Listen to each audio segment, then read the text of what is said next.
మళ్ళా పడ్డారు. స్వామి తామసిక కాదు, ఆయన రెండు నేత్రములను మూసి లోకంటితో మనం ఏం చేస్తున్నామో పరిశీలన చేస్తూ ఉంటారు స్వామి. ఈ దక్షిణాయనం అంతా కూడా పుణ్య సముపార్జన చేసేటువంటి కాలం దక్షిణాయనం. ఈ దక్షిణాయనంలో శాస్త్రం అనుసరించి శాస్త్రం చెప్పినట్టుగా ఈశ్వరుడు చెప్పినట్టుగా ప్రవర్తిస్తున్నారో లేదని చెప్పి చూస్తూ ఉంటారు. అంతే తప్ప ఆయనకు తామసిక నిద్ర కాదు. అలాగే సుబ్రహ్మణ్య స్వామి పడుకుంటే ఆయన నిద్రలో కలొచ్చింది. నిద్రలో తాదాత్మ చెందాడు. తాదాత్మక చెంది ఆయన కలొచ్చింది.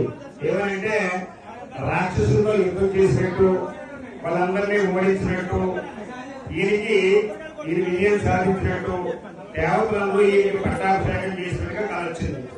ఆ కల రావడం వల్ల ఆయనకి ఒళ్ళంతా చెమట పడింది.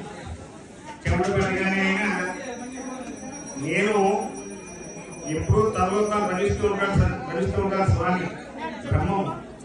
ఆయన అంటున్నారు, నేనేంటి ఒకటిలో ఉండవలసిన ఇంట్లో జారిపోయాను, నాకు కల రావడం ఏంటి, నాకు చెమట పట్టడం ఏంటి అని చెప్పి నేను దాదాపు చెందడం ఏంటి, చెమట పట్టడం అని చెప్పి ఒకసారి మన తెలుగునటువంటి బ్రహ్మగారి దగ్గరికి వెళ్ళారు.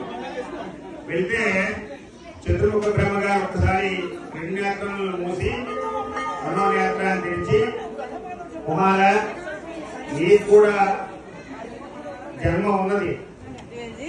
పూర్వజన్మలో నీవు దేవాసుర యుద్ధం అనేటువంటి ఘట్టాన్ని చదివి తాదాత్మత చెంది, నేను కనుక దేవతల సైన్యానికి అధ్యక్షం వహిస్తే రాక్షసులను గురుమాడి దేవతకి ఏం చేకూర్చి పెడతాను కాక, నేను రాక్షసులను